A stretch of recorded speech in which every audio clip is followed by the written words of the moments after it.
अस्सलामुअलैकुम dear students, this is sir Aamir Rizwan. आज के लेक्चर में हम लोगों ने अपनी बैंक रिकन्सिलिएशन स्टेटमेंट की प्रॉब्लम नंबर 21 अटैम्प्ट करनी है, जो बुक के पेज नंबर 249 पे है। अब बेटे, ये हमारी जो प्रॉब्लम नंबर 21 है, ये रिवाइज कैश बुक मेथड से रिलेटेड है। अब देखें बेटे, रिवाइज कैश बुक मेथड के हवाले से जो हमारी डिस्कशन हुई, उसमें हमने ये कहा कि जब भी question revise cash book method से आएगा तो क्वेश्चन की रिक्वायरमेंट में वो क्लियरली हमसे कहेगा कि आप बैंक रिकन्सिलिएशन स्टेटमेंट बनाएं, but with the help of revise cash book. तो अब देखें बेटे, जब हम रिवाइज कैश बुक मेथड से क्वेश्चन को अटेम्प्ट करेंगे तो हमें क्वेश्चन में दो स्टेटमेंट्स बनानी पड़ेंगी। फर्स्ट नंबर पे बनेगी हमारी रिवाइज्ड कैश बुक और सेकंड नंबर पे हम प्रिपेयर करेंगे अपनी bank reconciliation statement.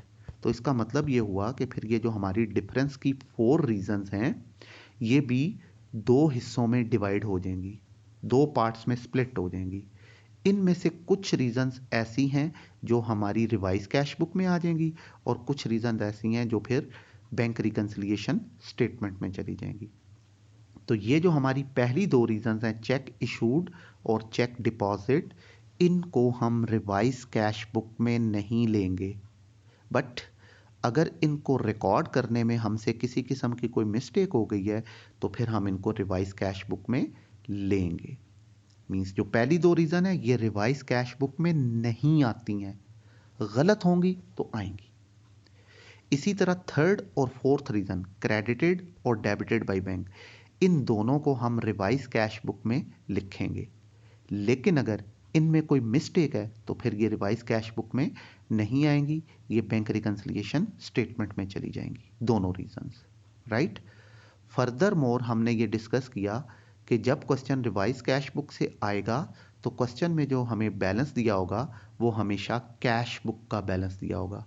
Passbook balance वाला क्वेश्चन कभी भी रिवाइज कैश बुक मेथड से अटेम्प्ट नहीं हो सकता। रिवाइज कैश बुक मेथड में हमेशा जो क्वेश्चन में बैलेंस दिया होगा वो कैश बुक का दिया होगा। अब कैश बुक का बैलेंस डेबिट होता है, अगर वो कह दे कि ये ओवरड्राफ्ट है तो फिर हमने इसको क्रेडिट, ओवरड्राफ्ट या ओवरड्रॉन, इन दोनों सिचुएशन में हम इसको क्रेडिट कर देंगे। अब ये जो क्वेश्चन के अंदर कैश बुक का बैलेंस दिया होगा उसको हमने लेना कहाँ पे है, वो हमेशा आएगा बेटे रिवाइज कैश बुक में, उसको बैंक रिकन्सिलिएशन स्टेटमेंट में नहीं लिखना है। वो इनपुट कहाँ जाएगा, रिवाइज कैश बुक में जाएगा, ठीक है। और उसके बाद फिर डिफरेंस की ये वही 4 रीजंस आ जाएंगी जिनको अभी हमने डिस्कस किया कि इन्होंने कहाँ कहाँ जाना है। तो पहली दो रीजंस रिवाइज कैश बुक में नहीं आएंगी, गलत होंगी तो आ जाएंगी। Last 2 reasons revise cash book में आएंगी, गलत होंगी तो नहीं आएंगी। ये क्राइटेरिया हमारे पास रिवाइज कैश बुक मेथड से क्वेश्चन को अटेम्प्ट करने का। तो अब इस हवाले से हम अपने क्वेश्चन नंबर 21 को रीड करते हैं और स्टेटमेंट्स को वन बाय वन फिर ट्रांसफर करते हैं जी। तो लें बेटे, क्या कह रहे हैं, from the following particular prepare bank reconciliation statement of mister Qasim as on 31 March with the help of revise cash book. कह रहा है जी, ये कोई मिस्टर कासिम है, आपने 31 मार्च 2005 पे इनकी बैंक रिकन्सिलिएशन स्टेटमेंट बनानी है, ठीक, लेकिन कैसे बनानी है, with the help of revise cash book. तो इसका मतलब है अब हम अपने इस क्वेश्चन को रिवाइज कैश बुक मेथड से अटेम्प्ट करेंगे, क्लियर उसने कहा। तो अब स्टेटमेंट नंबर ए से लेके स्टेटमेंट नंबर एच तक ये उसने डिफरेंट स्टेटमेंट्स बता दी। अब वन बाय वन हम देखते हैं जी कि किस स्टेटमेंट ने कहाँ जाना है। तो देखें बेटे, स्टेटमेंट ए क्या कह रहा है, bank overdraft as per cash book 24,000। तो कौन सी बुक है, चूंकि रिवाइज कैश बुक मेथड से कर रहे हैं तो बैलेंस कैश बुक का ही होगा। अब कैश बुक का बैलेंस क्या होता है बेटे, डेबिट। वो कह रहा है ये ओवरड्राफ्ट है, तो ओवरड्राफ्ट की सिचुएशन में हम इसको क्या कर देंगे, क्रेडिट कर देंगे, ठीक है। अब इस 24,000 को इनपुट के तौर पे लेना कहाँ है, रिवाइज कैश बुक में लेना है। ये बैलेंस बैंक रिकन्सिलिएशन में नहीं आएगा, इसको हमने इनपुट के तौर पे कहाँ लेना है, रिवाइज कैश बुक में। तो लें बेटे, ये पड़ी है रिवाइज कैश बुक। अब 24,000 का बैलेंस कैश बुक का बैलेंस है जो कि डेबिट होता है, लेकिन चूंकि उसने कहा है कि ये ओवरड्राफ्ट है इसलिए इसको उठा के क्रेडिट साइड पे रखेंगे, बैलेंस ब्रॉट डाउन के नाम से 24,000। अब इसी तरह एक कैश बुक का बैलेंस हमारा बैंक रिकन्सिलिएशन स्टेटमेंट में भी आना है, कैश बुक बैलेंस। अब उसकी अमाउंट कितनी है और वो डेबिट है या क्रेडिट, ये अभी हमें पता नहीं है। अब ये कहाँ से आएगा ये बाद में देखते हैं, बहरहाल एक बैलेंस यहाँ आना है। तो लें बेटे, पहली स्टेटमेंट हमारी रिवाइज कैश बुक में बैलेंस ट्रांसफर हो गया क्रेडिट साइड पे। ठीक, अब आते हैं बेटे हम लोग अपनी नेक्स्ट स्टेटमेंट बी की तरफ। तो देखें क्या कह रहा है, ₹80,000 worth of cheque were sent for collection. तो चेक सेंट, पहली बात ये कहाँ आ रहे हैं चेक सेंट, ये पड़े हैं बेटे, ये सेकंड स्टेटमेंट में आ रहे हैं। तो इन चेक सेंट को हमने क्या करना है, अनकलेक्टेड चेक के नाम से बैंक रिकंसिलिएशन स्टेटमेंट में क्रेडिट कर देना है। बट अगर इनमें किसी किस्म की कोई मिस्टेक हो गई है तो फिर इनको उठा के रिवाइज कैश बुक में ले जाना है। तो अब हम देखते हैं बेटे क्या उसने किसी मिस्टेक का जिक्र किया या नहीं। तो लें बेटे, क्या कह रहा है, ₹80,000 worth of cheque were sent for collection and only 50,000 worth check were collected up to 31st March। ठीक, आपसे कह रहा है जी कि आपने ये जो 80,000 रुपीज के चेक डिपॉजिट करवाए थे ना, कह रहा है इनमें से 50,000 के चेक्स मार्च तक कलेक्ट हो गए हैं। ठीक है ना। तो अब हम रिकंसिलिएशन कब बना रहे हैं, मार्च में। तो कह रहा है 80 के जो आपने चेक डिपॉजिट करवाए थे कि बैंक इनको डिपॉजिट करे आपके अकाउंट में, कह रहा है बैंक ने 31 मार्च तक 50,000 को डिपॉजिट कर दिया हुआ है। ठीक, तो अब हमने कौन से लेने होते हैं, हमारी स्टेटमेंट होती है बेटे अनकलेक्टेड चेक, वो चेक जो कलेक्ट नहीं किए बैंक ने। कब, मार्च में। ठीक, तो मार्च में कितने कलेक्ट हुए हैं, 80 में से 50, तो इसका मतलब है 30,000 रुपीज के चेक ऐसे हैं जो कलेक्ट नहीं हुए हैं, क्योंकि हमने अनकलेक्टेड चेक लेने हैं। तो अनकलेक्टेड चेक 30,000 हमारी बैंक रिकंसिलिएशन स्टेटमेंट में क्रेडिट हो जाएंगे। ठीक है, तो ये हमारा फर्स्ट क्राइटेरिया है। अब सेकेंडली हमने एक टिप भी डिस्कस की थी। हमने ये कहा था जी कि जब एक ही चेक की वो दो अमाउंट्स बता देगा तो फिर हम लोग फर्स्ट अमाउंट कभी भी नहीं लेते हैं। यहाँ हम लेंगे सेकेंड अमाउंट 50,000, यहाँ हम इन दोनों का डिफरेंस लेंगे। तो अब हमें कैसे पता चलेगा कि सेकंड अमाउंट लेनी है या दोनों का डिफरेंस। तो उसके लिए अब आप देखेंगे जो सेकंड अमाउंट उसने बताई है, क्या उसने हमारा उसका मंथ चेंज किया, लाइक रिकंसिलिएशन मार्च की बन रही है तो क्या वो अप्रैल में गया सेकंड अमाउंट के लिए। अगर वो सेकंड अमाउंट के लिए अप्रैल में चला जाता है, मंथ चेंज कर देता है, तो फिर आपने सेकंड वाली अमाउंट ही लेनी है। और अगर सेकंड अमाउंट का मंथ चेंज नहीं हुआ है तो फिर आपने दोनों का डिफरेंस लेना है। ठीक है, तो अब आप देखें सेकंड अमाउंट 50,000 है और इसका मंथ क्या है, मार्च है। तो सेकंड अमाउंट का मंथ चेंज नहीं हुआ है, मार्च ही है। इसलिए अब हम क्या करेंगे, अपनी इन दोनों अमाउंट्स का डिफरेंस जो है वो बैंक रिकंसिलिएशन में ट्रीट कर देंगे। तो वो कितना है, 80 माइनस 50, 30,000। तो ये अनकलेक्टेड चेक हमारे बैंक रिकंसिलिएशन स्टेटमेंट में क्रेडिट हो जाएंगे। तो ले बेटे, ये आ गया बैंक रिकंसिलिएशन में अनकलेक्टेड चेक्स 80 माइनस 50, 30,000। अब इस 30,000 को हम यहाँ क्या करेंगे, क्रेडिट करेंगे। अब इस 30,000 ने यहाँ क्रेडिट होके ऐड होना है या लेस होना है, ये अभी हमें पता नहीं है, क्योंकि अभी हमारे पास कैश बुक का ये जो बैलेंस है ये मौजूद नहीं है।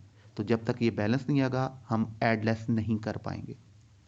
ठीक है, तो फिल वक्त इस अमाउंट को 30,000 को यहाँ क्रेडिट करके छोड़ देंगे। ठीक, ऐड होगी या लेस बाद में देखते हैं। तो ले बेटे, हमारी एक और स्टेटमेंट बैंक रिकंसिलिएशन स्टेटमेंट में ट्रांसफर हो गई। अब आते हैं बेटे हम अपनी नेक्स्ट स्टेटमेंट की तरफ। तो अब देखिएगा statement number C, out of cheques for ₹60,000 issued in March. अब क्या कह रहा है, चेक इशूड, ये हमारी पहली रीजन है। इसको अब हमने अनप्रेजेंटेड चेक के नाम से बैंक रिकंसिलिएशन स्टेटमेंट में डेबिट करना है, और अगर इनमें कोई मिस्टेक है तो फिर रिवाइज कैश बुक में ले जाना है। तो अब देखते हैं क्या उसने मिस्टेक का जिक्र किया या नहीं।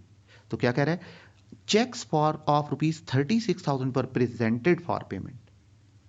कह रहा है ये जो आपने 60,000 के चेक इशू किए थे ना मार्च में, कह रहा है इनमें से 36,000 प्रेजेंट हो गए हैं।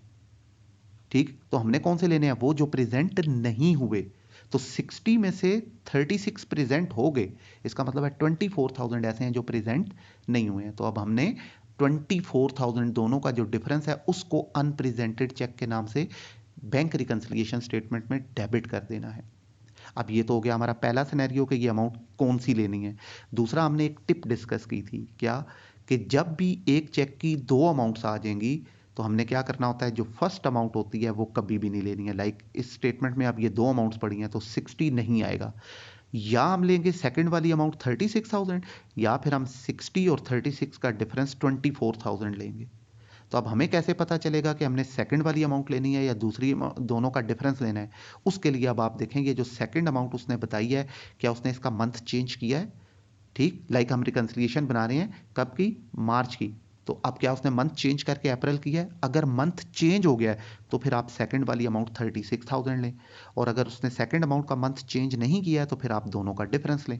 तो अब आप देखें इस क्वेश्चन में उसने सेकंड अमाउंट के साथ मंथ का जिक्र ही नहीं किया, तो इसका मतलब है वो चेंज नहीं हुआ, क्योंकि अगर वो चेंज होता तो वो मेंशन करता कि मंथ अब चेंज हो गया। ठीक, तो अब मेंशन नहीं किया तो इसका मतलब है वो चेंज नहीं हुआ, इसलिए उसने मुनासिब नहीं समझा बताना।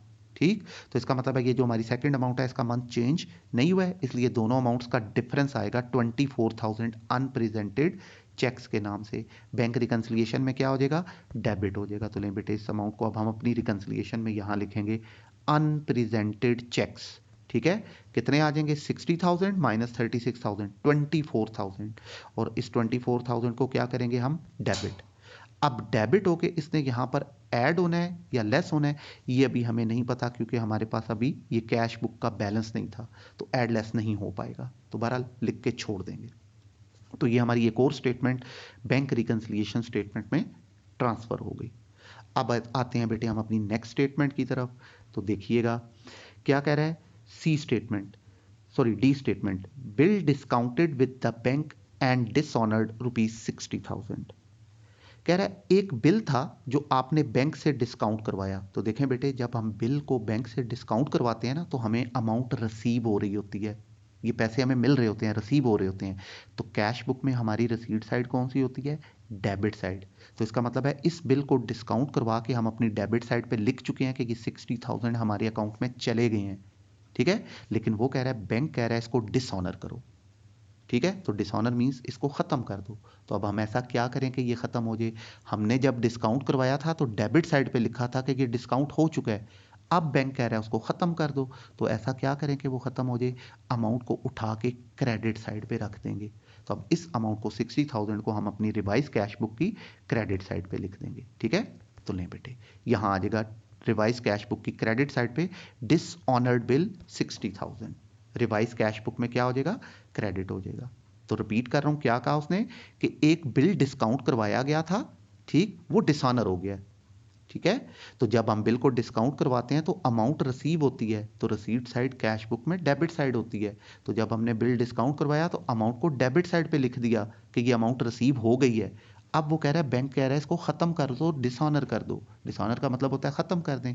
तो क्या करेंगे, ये खत्म हो जाए अमाउंट, उठा के क्रेडिट साइड पे रख देंगे। तो इसलिए डिसऑनर्ड बिल को हमने रिवाइज कैश बुक की क्रेडिट साइड पे लिख दिया। राइट, तो ये हमारी एक और स्टेटमेंट रिवाइज कैश बुक में ट्रांसफर हो गई।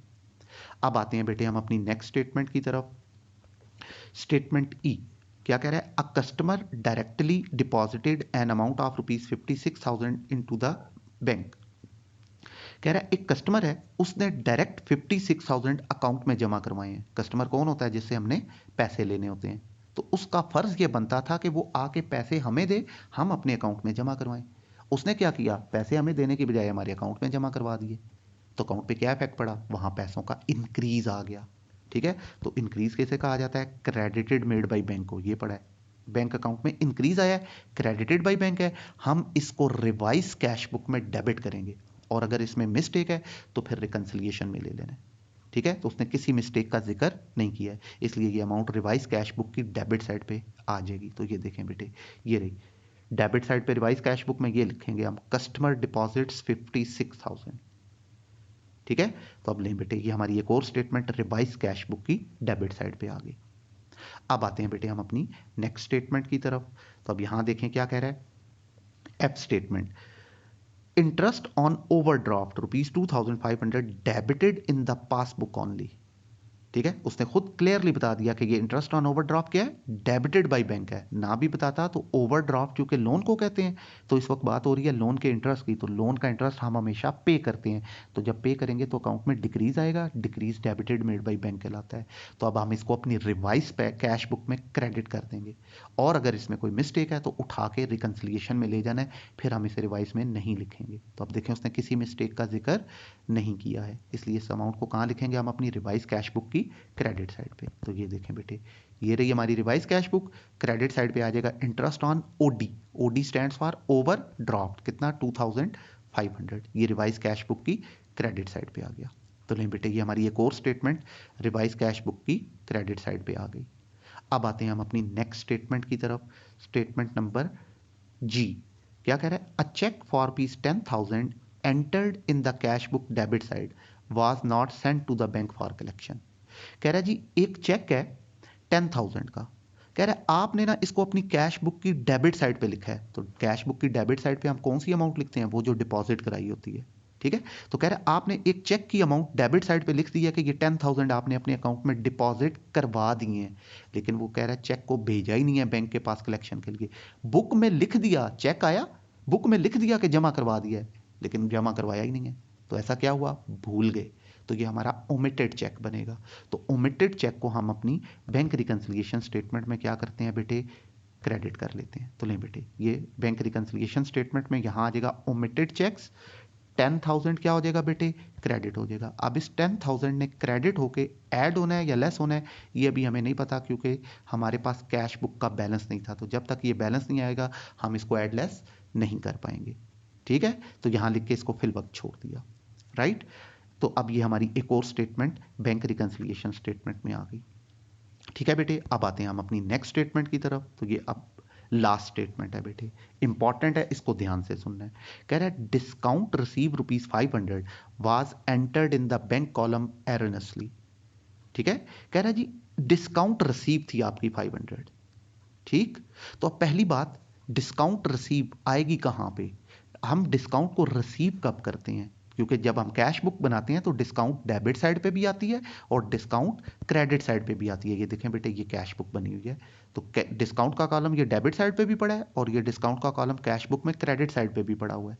तो अब क्वेश्चन ये राइज होता है कि ये डिस्काउंट इस वक्त, क्योंकि उसने मेंशन नहीं किया कि ये डेबिट थी या क्रेडिट थी, तो ये पहले हम डिसाइड कर लेते हैं कि ये डेबिट वाला डिस्काउंट है या क्रेडिट वाला डिस्काउंट है, ठीक है। तो देखें, हम डिस्काउंट को इस वक्त कह रहा है रिसीव किया गया है, तो हम डिस्काउंट को कब रिसीव करते हैं, जब हम कैश की पेमेंट करते हैं, ठीक है ना। तो पेमेंट करते वक्त डिस्काउंट रिसीव होता है, तो कैश बुक में फिर पेमेंट साइड कौन सी है, क्रेडिट साइड। इसका मतलब ये हुआ कि ये डिस्काउंट क्रेडिट साइड पे 500 बैंक के कॉलम में आनी चाहिए थी, डेबिट पे नहीं। कहाँ आनी चाहिए थी, क्रेडिट पे, ठीक है ना। तो ये क्रेडिट वाला डिस्काउंट है। तो अब आपने डिस्काउंट को क्रेडिट साइड पे डिस्काउंट के कॉलम में लिखना था 500 कैश बुक में। वो कह रहा है आपने गलती कर दी, क्या, कि इस अमाउंट को, डिस्काउंट की अमाउंट को डिस्काउंट के कॉलम में लिखने की बजाय बैंक के कॉलम में लिख दिया, ठीक है ना। तो अब देखें बेटे, डिस्काउंट के कॉलम में भी मिस्टेक है, लेकिन चूंकि इस वक्त बैंक रिकंसिलिएशन बन रही है तो हमने ये कहा हुआ है कि बैंक रिकंसिलिएशन का इफेक्ट हमने सिर्फ बैंक वाले कॉलम पे देखना है। हमने स्टेटमेंट का इफेक्ट सिर्फ बैंक वाले कॉलम पे देखना है कि बैंक वाले कॉलम पे इस स्टेटमेंट का क्या इफेक्ट पड़ा। तो अब देखें, बैंक वाले कॉलम पे क्या इफेक्ट पड़ा है कि ये जो क्रेडिट साइड पे आपने बैंक के कॉलम में 500 लिखे हैं, ये बैंक के कॉलम में नहीं होने चाहिए थे, ये डिस्काउंट के कॉलम में होने चाहिए थे। आपसे गलती होगी कि आपने इस 500 को डिस्काउंट की बजाय बैंक के कॉलम में लिखा है। अब ये 500 रुपये मेरे यहाँ पे फालतू हैं, मैंने इनको यहाँ से ख़त्म करना है। तो मैं ऐसा क्या करूं कि ये ख़त्म हो जाए, यही 500 उठा के मैं डिस्काउंट के बैंक के कॉलम में डेबिट साइड पे लिख दूंगा। तो अब क्रेडिट पे 500 और डेबिट पे 500, तो क्या हो जाएगा, यहाँ पे बैलेंस करें तो क्या हो जाएगा, जीरो। तो मुझे बस यही 500 ख़त्म करना था, तो वो ख़त्म हो गया जी। तो अब मैं क्या करूंगा, मैंने अपनी बुक्स को रिकॉर्ड मेंटेन करते वक्त मिस्टेक किया है कि डिस्काउंट की अमाउंट को बैंक के कॉलम में लिखा है। तो इसका मतलब है मुझे अपनी कैश बुक में इसको लिखना पड़ेगा, इसकी रिवीजन करनी पड़ेगी, करेक्शन करनी पड़ेगी। तो इस अमाउंट को अब हम अपनी रिवाइज कैश बुक की डेबिट साइड पे लिख देंगे। तो लें बेटे, ये अब हमारी रिवाइज कैश बुक की डेबिट साइड पे ये आ गया, करेक्शन ऑफ डिस्काउंट रिसीव कितना, 500, ठीक है। तो लें बेटे, ये हमारी एक और स्टेटमेंट रिवाइज कैश बुक में ट्रांसफर हो गई। तो इसके साथ ही हमारी सारी स्टेटमेंट्स कंप्लीट हो गई। तो जिस स्टेटमेंट ने रिवाइज कैश बुक में आना था उसको हमने रिवाइज कैश बुक में लिख दिया, जिसने बैंक रिकंसिलिएशन में जाना था उसको बैंक रिकंसिलिएशन स्टेटमेंट में लिख दिया। अब वन बाय वन हम अपनी दोनों स्टेटमेंट्स को क्लोज करते हैं। तो पहले हम अपनी रिवाइज कैश बुक को क्लोज करेंगे जी। तो अब आप देखें बेटे, इसकी क्रेडिट साइड पे ये 3 आइटम्स हैं, इन तीनों का सम बनता है 86,500। डेबिट साइड पे ये 2 आइटम है, तीसरा आइटम ये मार्कर से लिखा है, ये बैलेंसिंग फिगर के तौर पे है। तो ये 2 आइटम मिलके 56,500 बनते हैं। तो क्रेडिट साइड का टोटल ज्यादा है, इसलिए टोटल के कॉलम में दोनों साइड पे आप यहाँ पे भी लिखेंगे बेटे 86,500 और यहाँ भी लिखेंगे 86,500। अब 86,500 में से डेबिट वाले 56,500 माइनस करें तो डिफरेंस 30,000 आ गया। अब ये जो 30,000 का डिफरेंस आया है, बैलेंस आया है, इसको हमने 2 टाइम्स लिखना है। पहली दफ़ा कहाँ लिखेंगे? वो साइड जो कम थी। तो कौन सी साइड का टोटल कम था? डेबिट साइड का। यहाँ हम इसको बैलेंस CD के नाम से लिख देंगे 30,000। अब इसी डिफरेंस को सेकंड टाइम हम कहाँ लिखेंगे? जो साइड ज़्यादा है वहाँ टोटल के नीचे, किस नाम से? बैलेंस ब्रॉट डाउन के नाम से। ठीक है बेटे, तो ले बेटे ये हमारी रिवाइज कैश बुक हो गई क्लोज। अब बेटे ये जो रिवाइज कैश बुक का बैलेंस आया ना 30,000, अब इसको उठा के आप अपनी दूसरी वाली स्टेटमेंट बैंक रिकंसिलिएशन स्टेटमेंट में ले जाएं। तो ये जो आपने लिखा था ना कैश बुक बैलेंस, इसकी अमाउंट हमारे पास नहीं थी ना, बैलेंस का पता था, तो हमने कहा था बाद में लेंगे। तो ये कहाँ से आएगा? ये जो रिवाइज कैश बुक का बैलेंस आया, अब ये यहाँ आ जाएगा 30,000। ठीक है ना। और अब हम 30,000 यहाँ लिखेंगे और इसके साथ यहाँ डेबिट लिखेंगे या क्रेडिट। टोटल के बाद कहाँ लिखा है इस डिफरेंस को? अपने हम लोगों ने इसको क्रेडिट साइड पे लिखा है, तो इसके मतलब है यहाँ पे हम लिखेंगे क्रेडिट। क्रेडिट 30,000, तो कैश बुक का बैलेंस क्रेडिट आ रहा है, तो साथ ब्रैकेट्स में यहाँ ओवरड्राफ्ट लिख देंगे। ठीक है। अब उसके बाद ये क्रेडिट 30,000 आ गया। अब बाकी स्टेटमेंट्स आप ऑलरेडी लिख चुके हुए हैं, तो जस्ट अब आपने इनको एडलेस करना है। तो अब ये एडलेस कैसे होंगे ये देख लीजिएगा, ये अब आपके सामने। तो ये वाला बैलेंस आपका 30,000 यहाँ आ गया, क्रेडिट साइड पे लिखा हुआ है इसलिए क्रेडिट हो गया। कैश बुक का बैलेंस क्रेडिट आ रहा है, ब्रैकेट्स में ओवरड्राफ्ट लिख दिया जी। ठीक है। अब यहाँ से आगे इसको आप कंप्लीट कर लें बेटे। तो नहीं बेटे, बैलेंस हमारा क्रेडिट है, अमाउंट 30,000 क्रेडिट हो रही है, दोनों सेम है इसलिए ऐड हो जाएंगे। तो 60,000 आंसर आ गया, साथ लिखेंगे क्या? क्रेडिट, और इधर लिख देंगे ऐड। अब नेक्स्ट स्टेटमेंट, 60,000 का बैलेंस हमारा क्रेडिट, अमाउंट 24,000 डेबिट हो रही है। ठीक है ना। तो क्रेडिट और डेबिट दोनों एक दूसरे का अपोजिट है इसलिए माइनस हो जाएंगे। तो आंसर आ जाएगा 36,000। आंसर के साथ लिखेंगे क्या? क्रेडिट आंसर ज्यादा था इसलिए आंसर के साथ क्रेडिट लिख देंगे। अब इस अमाउंट को यहां से चूंकि माइनस किया है इसलिए इसको विद इन ब्रैकेट लिखेंगे और यहां लिख देंगे less. Next statement, 36,000 credit balance हमारा और अमाउंट 10,000 क्रेडिट हो रही है, फिर दोनों क्रेडिट और क्रेडिट सेम है, ऐड हो जाएगा, आंसर आ जाएगा 46,000 क्रेडिट। ठीक है, और ऐड हुआ है इसलिए यहां लिख देंगे ऐड। तो लें बेटे, ये हमारा क्वेश्चन कंप्लीट हो गया। अब जैसे ही हमारा क्वेश्चन कंप्लीट होगा हम अपनी बैंक रिकंसिलिएशन स्टेटमेंट की क्लोजिंग करेंगे। तो अब इसकी क्लोजिंग कैसे होगी बेटे? ये जो लास्ट वाला आंसर आया 46,000, इसको आप सिंगल अंडरलाइन करें, इसी आंसर को दोबारा लिखें 46,000 और डबल अंडरलाइन कर दें। फाइनल आंसर क्या चल रहा था? क्रेडिट, अब ये रिवर्स होके क्या हो जाएगा? डेबिट। ठीक है, पहले क्या था? कैश बुक बैलेंस, अब हमारे पास क्या आ जाएगा बेटे? Passbook balance.